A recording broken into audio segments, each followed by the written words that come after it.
Hello, and welcome to the Rad Book Club. I'm absolutely thrilled to have my first interview with my good friend, Dr. Sarah MacKenzie. I'm going to read her bio as a way of introduction. Sarah MacKenzie currently teaches Indigenous Studies at the University of Ottawa. She holds a PhD and an MA in Feminist and Gender Studies from the University of Ottawa, as well as an undergraduate degree in Humanities from Carleton University. Her master's and doctoral work examined the ways Indigenous playwrights address the colonialist legacy of violence against women as it continues to play out in contemporary North American contexts.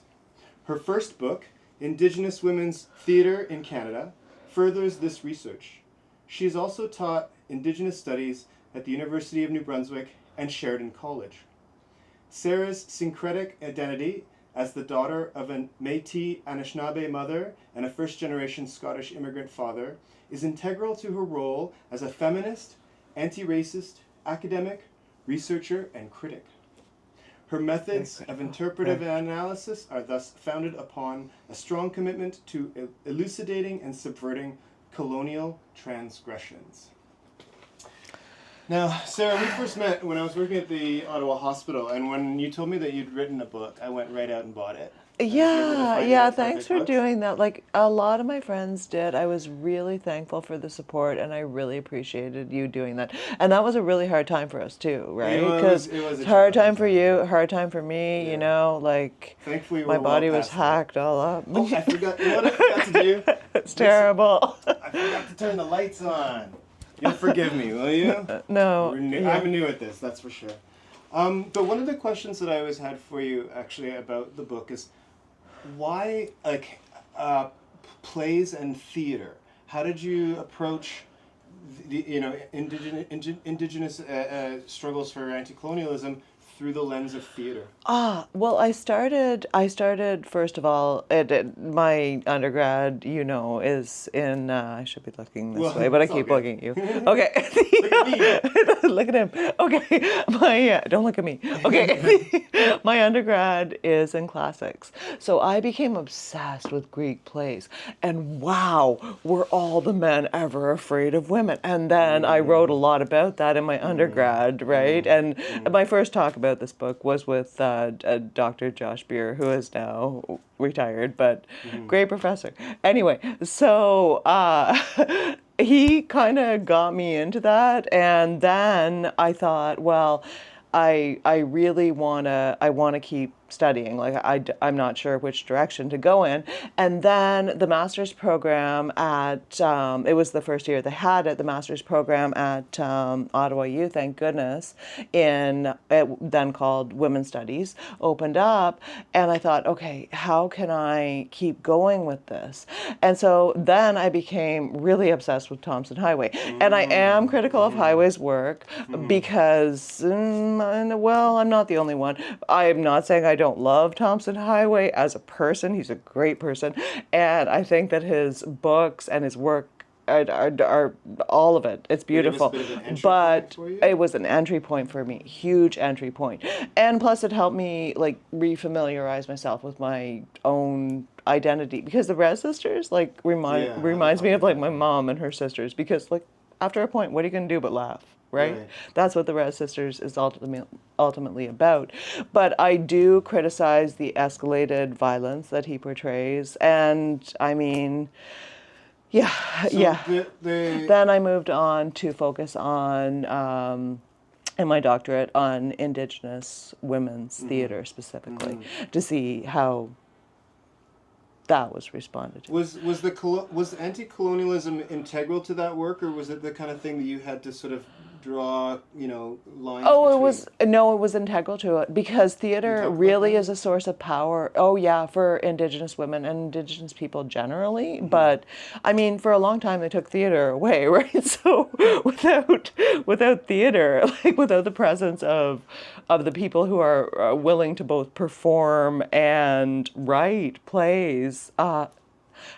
It's okay. Okay. To write plays without those people, and who are aware of the power of theater, without those people, our world is devoid of a huge part of life.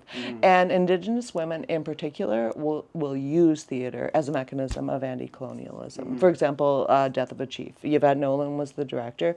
Monique Mojica, amazing actor. I did a great talk with her once, just through Zoom, or then it was called Skype. Anyway, the point is, Monique Mojica played Caesar. And so let's shake it up. Let's shake it up. Let's mess with people. You know, let's mess with these deeply, deeply seated ideologies that we should just not even have. That was long. Sorry. Maybe we could talk a little bit about what we talk about when we say anti-colonialism, and how that sort of manifests through Indigenous theater.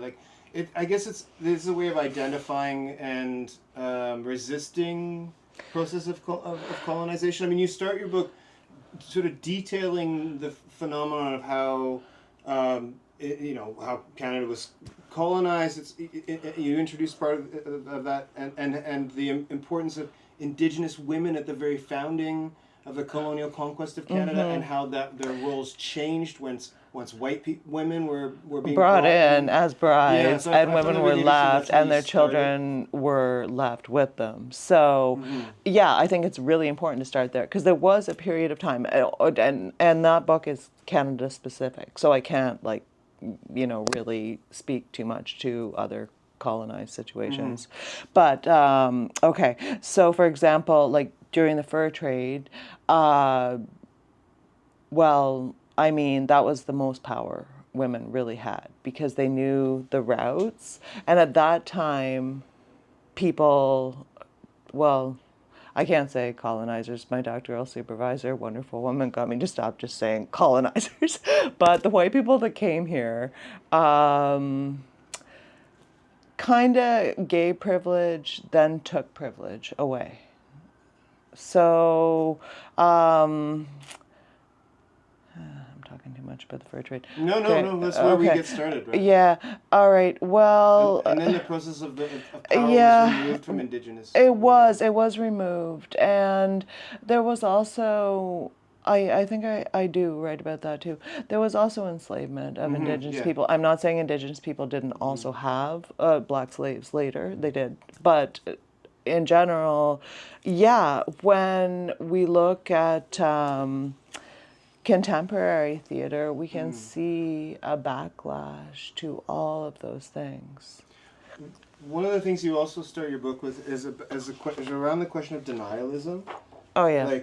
So I want to read something here. Characterized by abuse, neglect, and the ceaseless undermining of pre-contact ways of life, the residential school system was designed to destroy Indigenous and Métis cultures through the forced assimilation of children, and in the 1960s the child welfare system in Canada functioned as an extension of these destructive institutions. And you say, then acknowledging this history is essential to creating a new decolonial future. But what we see is denialism of these facts, right? Which could be recognized as a desire to maintain colonial power. Or just, well, it is a way. The denialism is part of it.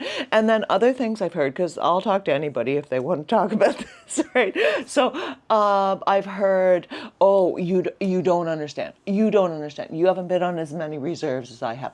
It's always the chiefs steal all the money. That's where the government's money all goes. I've heard this way too many times from redneck morons. Sorry. Okay. But you know what? That's not true. Some chiefs make no money. Some reserves are completely dry, and just really, I'm sick of that. We should be past that by this point. We should be sort of maybe even revisiting the Constitution and thinking hey, what's in here that we can reform to make people's lives better? And I think, in fact, theater itself has proven to demonstrate these realities, the lived realities. You've said sometimes that there are some there are criticisms of some works because it ends up perpetuating some of this, whether it's stereotypes or, let's say, particularly violence against women. Old tropes, yeah. Yeah. Yeah. Well, that's where I critique highway. Like Yes, yeah, it I just was- I it's guess too how to say that far. It's nicely, too but- far. Rape with a cross. It's too far. Sorry, Uh-huh. it's just too far. Unless no, it's pretty much too far.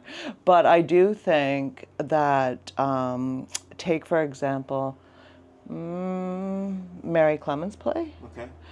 I want to talk about that for a Yeah, minute. please. Okay, because I think it really is evinced in that play that theater can change things. I will tell you, Gilbert Paul Jordan got away with killing. Don't even remember how many women How many, between yeah. 1965 and 1987. Finally, he was arrested. So what he would do is get women to drink themselves to death. So after the arrest, the very night, interestingly, he was eventually they caught him with someone and he was arrested. But this was the downtown east side of Vancouver, right? So the Fire Hall Arts Center there still puts on performances. Anyway, after that, which was the same night Mary Clemens' play came out, women decided, hey, there's too much of this going on. Who's grabbing people? Like, who's doing this? Okay, so they started like a talk back group. So they'd get together and talk, and then started doing their own policing because keep each other safe, Yeah, we keep when us there are safe. monsters like these, because these are monsters. Yeah, so the play combined with the arrest, that mobilized change. And I think it's unarguable, and people can criticize me to death for that, but theater can change things. Do we see? I mean, I think the answer to this is no, but I mean, there's obviously not enough resources for playwrights and putting on. No, there's not. Yeah. No. Well, right now we do have Kevin Loring directing at the NAC, so that's good. That's good. And there are some other smaller theater groups, and I mean, out west, it's also pretty good. There are more and more plays being produced. But I mean, right now the world's sort of in global upheaval, and I don't really want to get into that too much, but I think it's going to stunt all funding for all arts, Indigenous arts and otherwise. Well, we So have that's major it. funding cuts by the federal government, and they've slashed the funding for Planned Parenthood, and there's massive social service Yeah. cuts on the plate. For everything important, really. Which then basically is a process of privatizing culture, if you will, right? Like if you cut cultural spending and the allowances for for artists to produce cultural work, especially Indigenous cultural work, how does that work continue? And you described something in specifically here, but are we seeing the kind of resiliency within people's cultural landscape that they can continue to make work despite not having funding? I think it can happen. I will take my cousin. He would not mind me mentioning this. Rob Smith. He teaches at Waikokuma Mi'kmaq School. He is not trained as a teacher, but he's a photographer, and he takes the most beautiful photos of his students. And he helps the school in every way possible with art. He also impersonates Johnny Cash, does a pretty good job. No, he does. He does a great job. But so I think it can happen, but you've got to have pretty much your own resources unless you want to apply for government grants and often get denied. Yeah, so I don't know. I think that we have a long way to go. Are there Indigenous plays that you spoke about in your book that are easily accessible for people? Are they, I think the hardest one, I don't know. I think the easiest one would be Blade. I think Monique Mojica in terms of if you're just reading the play. I think Yeah. it's the hardest one to process. Princess Pocahontas and the Blue Spots, probably the hardest one. So just reading, it's going to be hard. But I mean, theater is meant to be seen live. I have Yes. interpreted through literature, but it is meant to be seen live. So that makes it changeable and flexible in terms of like I mean, take even Romeo and Juliet. You can do that again and again and again in different contexts. And I mean, Death of a Chief was an adaptation itself. So This is sort of like an add-on to what I was asking earlier, but one of the things that you sort of hint at in your book is that official multiculturalism, like the multicultural policies, have not necessarily actually been good for Indigenous culture no. and Indigenous theater. Like, so I'm curious as to like hear what you'd have to say about that. Like, there are right wing criticisms of multiculturalism, but I think that you're making an Indigenous criticism of multiculturalism. Oh, So I'd I like to hear just am. I would prefer like right now what I really like about being a feminist and enjoying feminist studies is that intersectionality is applicable. And oh boy, we all got to get on the same side. But there is so much fighting between anti-racist activists and Indigenous activists. If we could sort that out somehow, I don't know how personally, and I don't think I should know how. I don't think anybody does, or we would have done it already. I think that we're giving one another a harder time than we need to be I think if we could all get on the same side. But multiculturalism, my criticism is simply like, no, we first of all, we don't have that here. We don't.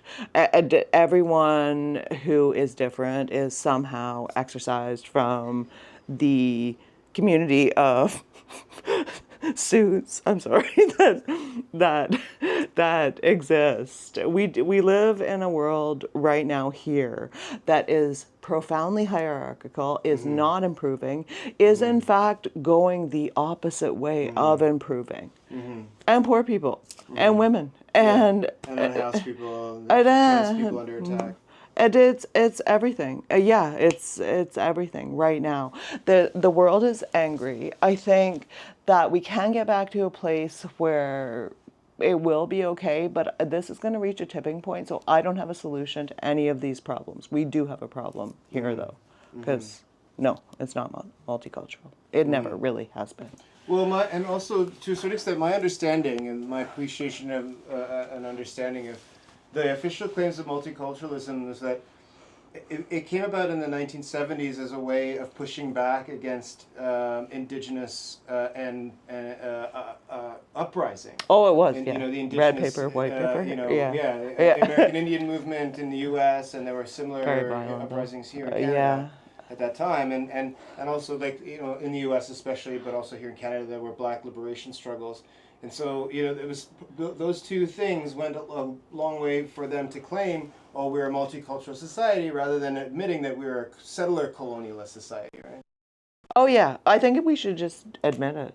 But I don't really have any say in that.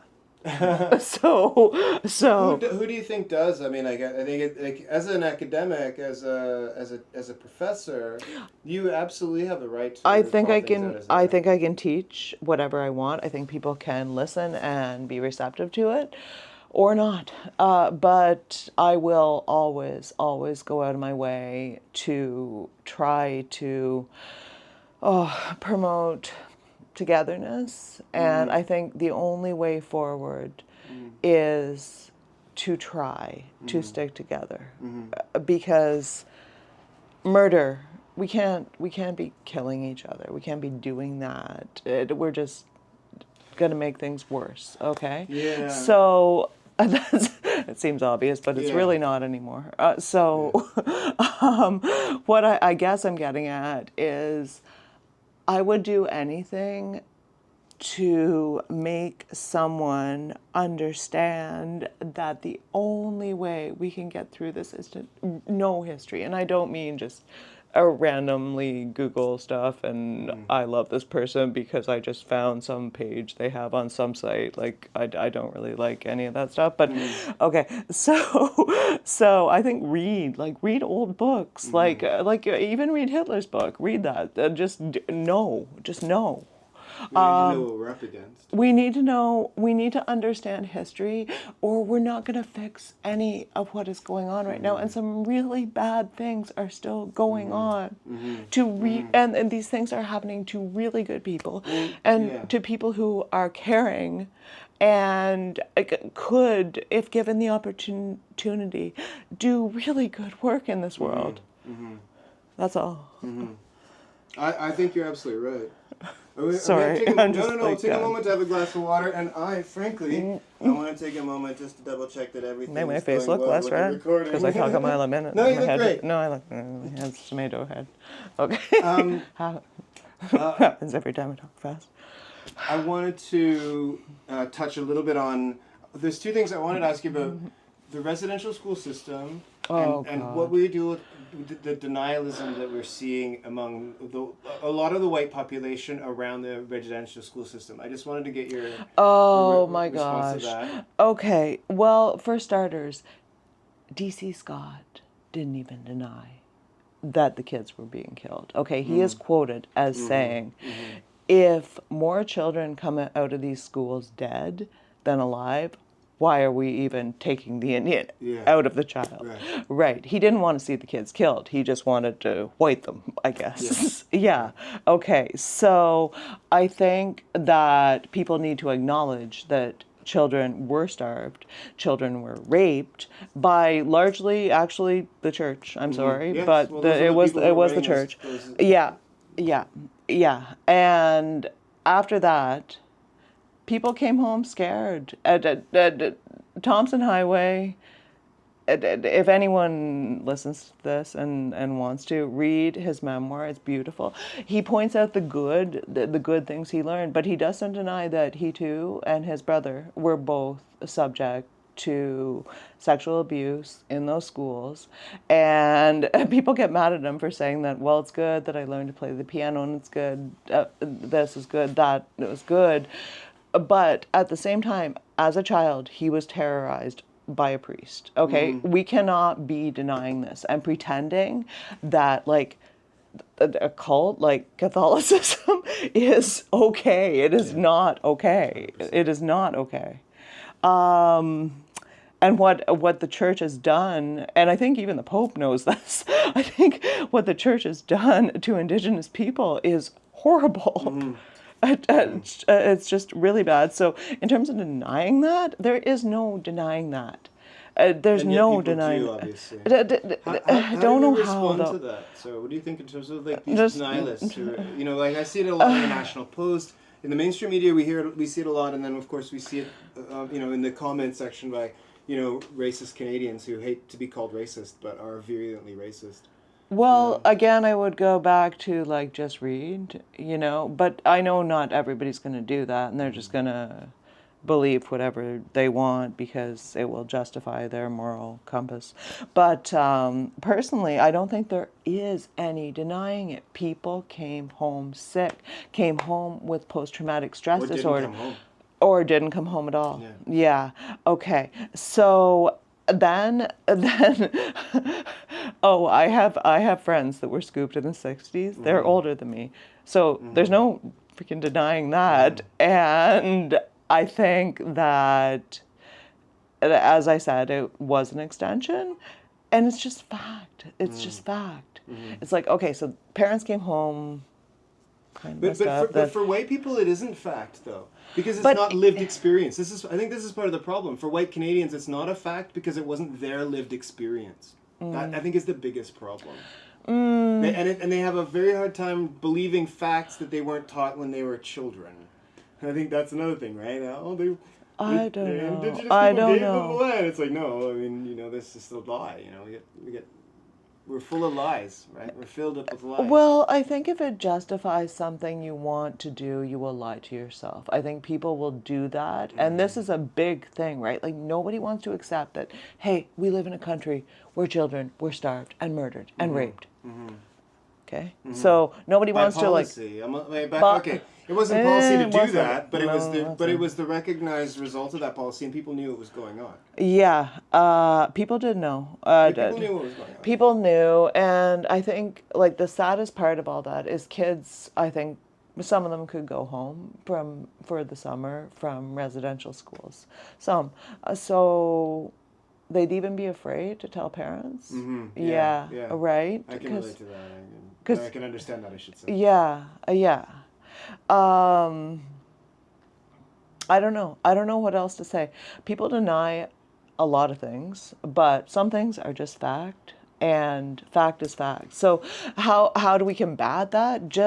I would say don't scream at everyone that disagrees with you, because then they're never going to listen to you. But talk to them and just be like, well, have you thought about it this way? Or have you even looked at this? Or do you even know about this? Just know some things, like some, not essentially too much, and don't get everyone to go and read everything you want them to, but just be really straight. I mean, I have to fight with people about this all the time, so just like, yes, it's true. Well, just stop. Switching back a little bit, but staying on denialism, I want to talk about what you, like, your opinions or your feelings about what's the attacks on Buffy Sainte-Marie and her, and her indigeneity and all this nonsense, like this absolutely horrific campaign against Buffy Sainte-Marie. I was shocked and horrified, and there have been multiple attacks like that. Some proven wrong, others not. I don't know Buffy Sainte-Marie's ancestry. I just can't understand why anyone would lie about that. I mean, other people think that just for money or something. I don't know. But I mean, it's just like, for what kind of money? I don't know like, either, really. And that's why I don't really get it, and it concerns me. It concerns me because I'm worried that they're going to start saying that kind of stuff about people who are Indigenous. Yeah. And then you can, like, for example, I love my puppy, so I was just trying to figure out, like, a fake support animal vest for him, so I can just bring him everywhere. Yeah, right, from Amazon or something. Yeah. No, and I quit them. Okay, but from somewhere.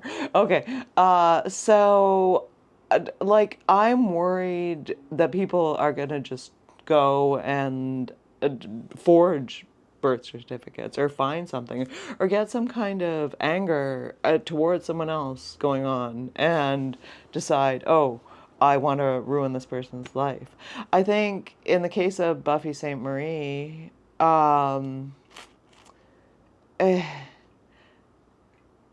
if she lied, it's really sad. It's just, I have a very difficult time understanding why, especially during that period. Why?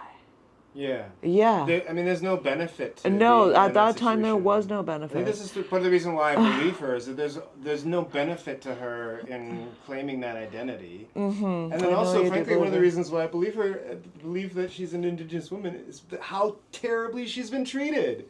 It stacks up that, like, that the way that she has been treated and attacked like that is the way Indigenous women and Indigenous people in general are treated just on the regular. Is that not the case? I was speaking to a friend the other night about this, and I'm like, I'm worried that this is like a new form of colonialism. Yeah, and he's absolutely. like, no, they did the This research is the and they back found her birth certificates and all that stuff. And who's they?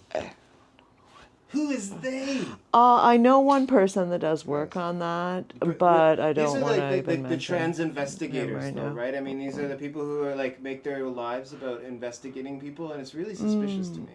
It's suspicious to me too, but just like, I have a friend that had to, like, take someone to court about her ancestry. So, had to fight really hard just because, it is crazy. It's kind of intense, right? Let's change tact again. I want to ask you, as an academic, as someone who is currently teaching in a university in Ontario, I want to get your opinion on all the noise, which, as far as I'm concerned, is noise that's made about the indoctrination of students on campus and how all this ultra left, Jordan Peterson cries about cultural Marxism on campus. Peterson. You know, all these, you know, and now they, you know, so as an academic, what's your take on that, and what's really going on? Like, what are the real issues that are going on in post-secondary education? I think that, first of all, I think we need to get rid of administrative bloat. Yeah. All right. Okay. We have way too many people in higher positions. It's like it doubled or tripled in the last while. So, okay. We need to cut that. Not that I really want anybody to lose their job. It's just there are too many people. Management shouldn't have jobs in many cases, Too many people. Working people who do the work, right? Too many people. And yeah, too many people in there. Okay, so I think that's a thing. I think it needs to be talked about, and we need to find a way to like deal with it.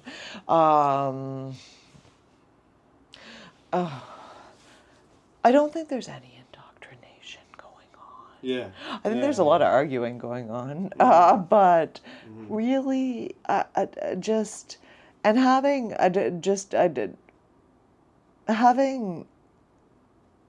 I've had really good experiences with students when I was TAing, anytime I was teaching. Like, and I would never try to convince someone, well, unless they were full-on fascist, and I would definitely try to convince them of the points I already said I would try to convince people of. But that is just teaching. I would never try to get someone to...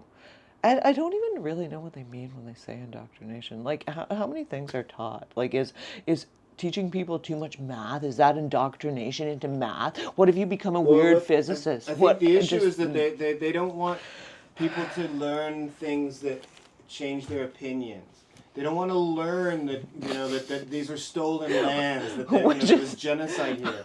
Because they say really specifically that they don't want the students to be uncomfortable. They don't want to make them feel bad about themselves, right? Yeah, I know. There are, for a lot of reasons, a lot of mental health concerns among students. I think it mostly has to do with everybody has too much access to you right now. Like, we just need our grow up time, and just, you know, when you're 20, you're not that old. I don't think, anyway. It's not anymore, for sure. Yeah, no. What I think is that that's ridiculous, and everyone, I felt so privileged to be able to go to university. So, to me, I'm just like, no, I just want to learn. I want to read all the books, even the Bible. Yeah, I'll read that. I want to learn stuff. And I think that asking people to not teach stuff that will change the minds of others is called not teaching. So then what are we doing? Just, I hope you're all okay. Wouldn't that be called psychotherapy? Yes. Okay. So, yeah. I wanted to ask you. Your mind should be changed. If it's not changed, then well, actually, that's I'm a really doing good something point, wrong. right? Because I think currently the idea is that people should be free to not change their mind. Like, it's a human right to not change your mind, but it's like, wait, if you have bad information, changing your mind is actually really important, right? Yeah, I would prefer to know. Like, I forget if I think I spoke to you about this. Like, I'm bad at pronouncing things, so sometimes I'm like, did I say that right, or what have you? So yeah, if you don't have to change your mind, and I'm really pro at any time I'm teaching is I'm really pro discussion groups, like students talking to each other. It can cause kerfuffles sometimes. Sure. I had a huge kerfuffle on the East Coast. Can I tell you about the kerfuffle? If you can, sure. I can. It's not like privileged information. I'm just checking to see if this camera's still working, because that would be a kerfuffle in my life. Oh, that would be. It is working. Okay, so I wanted to shake up St. John, New Brunswick. My director was really supportive. David Creelman, a wonderful man, just great guy. Okay, so he's like, you are exactly what we need. I'm like, are you sure? And he's like, I'm sure. This was my first professor job ever. So I'm like, okay. different province, bunch of new people, got to do this. So I decided to change a lot of the standard courses and get more female literature. And one of the authors that I had the students read had to leave her baby with her husband. One of my students refused to read that because he just said that was terrible. She was terrible person. Mary Shelley, the first one. Okay, so a bunch of the girls got really mad. You don't know that children were property of men back then. You don't know. So it can cause fights when you get them talking to one another. But if you don't get them talking to one another, then nobody's gonna ever do it, right? It's good age to start, I think. So yeah, I think that was my biggest kerfuffle. But after a point, you just got to be like, everybody sit down, 2 people outside. Right. Yeah. Right. I mean, because we have a duty, right? I mean, in community, we have a duty to each other. There's like certain accountability and one being responsible for one's actions and so on. But to actually have that facilitated is a very difficult thing. Oh, it's really hard. Yeah. Good luck. Especially there because just different. They'd never had an Indigenous literatures course before, so that was the first one. Yeah, they do now. They do. So beyond your teaching, you're working on your next book. Are you able to talk about it, or are you not really? I think I will. Oh, crap. Okay, sorry. Here's the thing. I'm kind of working on 2 books, right? Because I want to do the transnational follow-up to this one because I have some things to say about Australia and New Zealand. Okay, yeah, sure. Yeah, and Lots to say about that. yeah, okay. So that, but I also want to do my own story. Like I would really like to get that finished because it is. I have had a kind of funny life More and like complicated. A memoir. Yeah, more like a memoir. Yeah. I know most people do those at the end, but I see there are Yeah. no reason to be doing them at any time. But I want to do one, so yeah. And plus, I've been through some interesting stuff. Yeah. Yeah. Yeah. So yeah.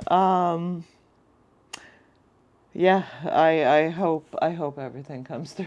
Yeah, big time. Yeah.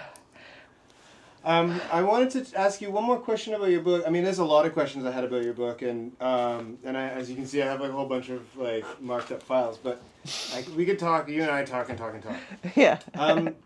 One of the figures that most people reading your book would be most familiar with is Pocahontas. Because Pocahontas makes an appearance in your book. Well, you have a whole chapter that talks about the... Yeah. I don't remember the exact... remind me the name of that play? Princess Pocahontas and the Blue Spots. Yes, that's it. Yeah. So that's her only because most people know... She does a lot of have acting. heard of Pocahontas, but... In the context of your work and what you wrote about her in your book, I was curious if you wanted to talk about Oh, yeah, it's really sad, though. She was a young girl who happened to... Oh, well, first of all, they were kind of being invaded, so that was unfortunate.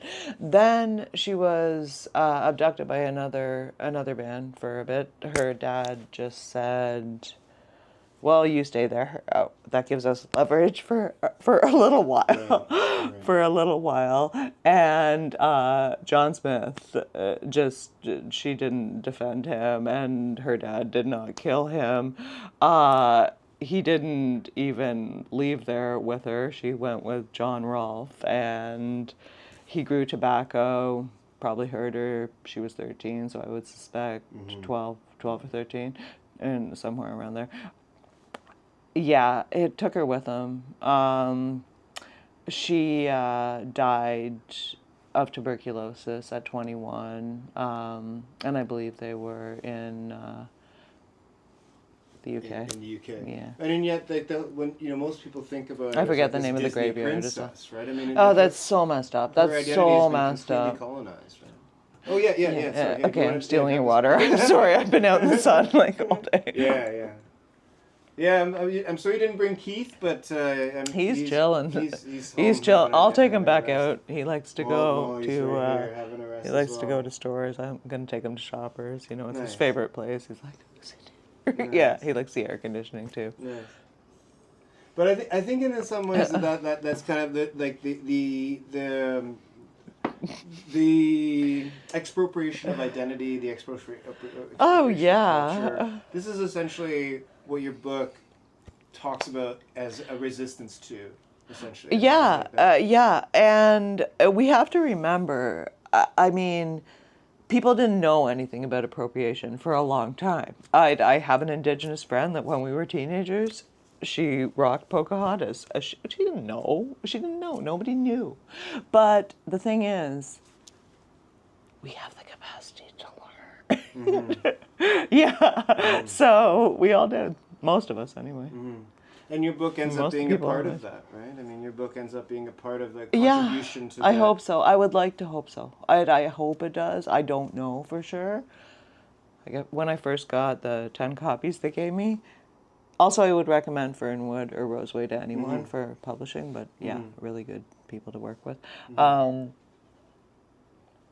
I was just worried somehow, despite even having a copy editor and a normal editor, that there was going to be a typo in it. Right. But yeah, I'm like, oh no, there is. Yeah. No, there wasn't. Okay.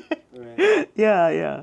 So it was hard to finish. I was having a hard time when I wrote that, but I did. And Quite an accomplishment. And I think a really, really important addition to the understanding of indigeneity and decolonization in Canada. Well, people don't think about the theater that much. Yes. Yeah, that's too Or if bad. they do, it's something to go to show your bona fides as a cultured person rather than something that you go to be educated, I think, right?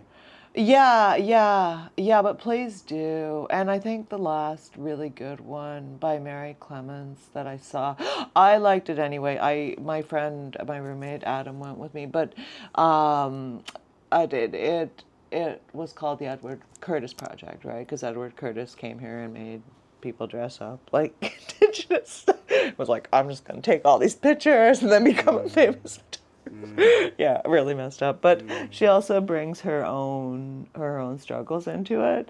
My friend thought she was trying to do too many things. I think she was doing the perfect amount of things. And always with her, you can count on. It was at the Gladstone. You can count on like beautiful overlays in the background and stuff like that. And I think it's really brave and really honest when people go out and they talk about. So I might have had a nervous breakdown, but it just I think it's really brave. I think just theater is brave. And it happens in theater better disrespect, than it cowardice. happens in TV or it's Yeah. more vulnerable. Would that be Oh right? yeah, way more. If people wanted to check out some of the plays that you talk about in your book, could you list a number, like some of the plays that you would like put at the top of the list? Okay. I love Mary Clements. Okay, I love her work. So I'm gonna, but it depends what they're doing in the play too, acting, directing. Okay. Yvette Nolan's really good too. I can't. I would say probably because she is my favorite playwright. My favorite female Indigenous playwright. Okay, I would say Mary Clements, and most accessible too.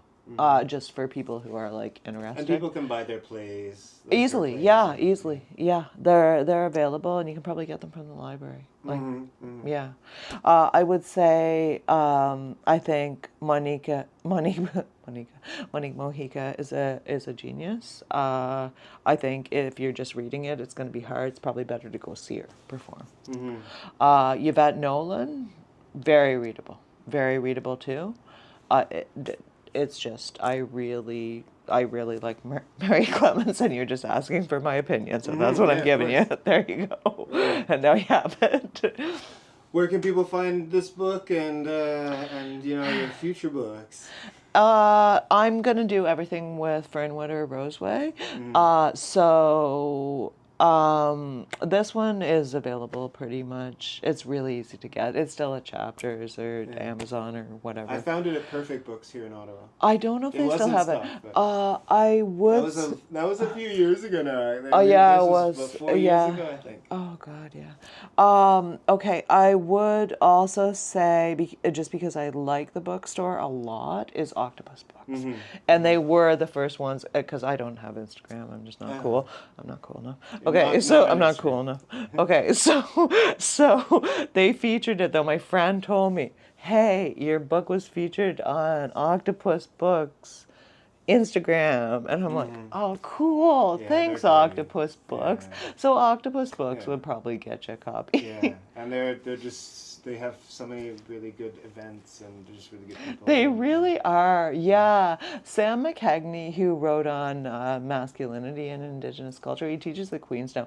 I tried to get him to be my external for my doctoral thesis, but by that time he just for his tenure track job, I'm sure he was super stressed. But his work is really good, and I went to his launch too. I would recommend his work too. He's white, but he knows it, and he's really very supportive.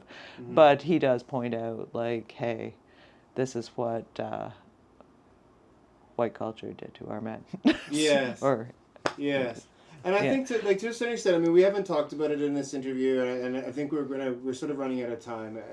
I would love to chat again at some point. We have a lot more to talk about, but I think this is part of it. It's like when people we're both white passing people of color. Yeah, right. You identify as Métis, and I also put stuff sometimes on my face to make it even look whiter. No, I do. I mean, so my head won't turn into Isn't as that much. called makeup? Called makeup. Hate it. No, I hate it, but I'll do it. I'll do it. I come from Southern Africa. I'm at what in Southern Africa is called Cape Colored. But I think really that informs the way that we have existed in white culture here, right? Because it's sort of like people saying things to us, or people will open their racist hearts to us in a way that they wouldn't do with people who are more clearly identified as Indigenous or Black or what have you. I was doing a little talk for one of our great Wabano, one of our great Indigenous organizations here, and one of the facilitators asked me, "Oh, what are you gonna say when people ask, why do you look white?" And just tell them the truth, I guess, is the important thing. But so we get privilege in that way, but honestly, I've just spent most of my life being worried about money since I was What's privilege without money, right? Right? You need all that money. Yeah. After a certain point, I just don't know. I think billionaires are just saving up to go get their feet tickled by flames in the holes that Dante put the popes in. It's tickle their flames. Only the corrupt ones. Thank you so much, Sarah. Thank you, I really appreciate it. Thank you so much. I've been thinking about this project for a long time, and I've told you for a long time I wanted you to be the first interview that I did, and I'm really grateful to you for coming in and gracing the studio, and thank you very much. Yeah, thank you too. And thank you, Molly, for being sleepy. She's not on camera, but she's been very. She's a cute little one. Yeah. Well, I'm sure you're looking forward to getting home to Keith. I am. And we'll catch up soon. Thank you very much. Thank you. Is it off? No, not yet. Okay. Thank you for listening to me.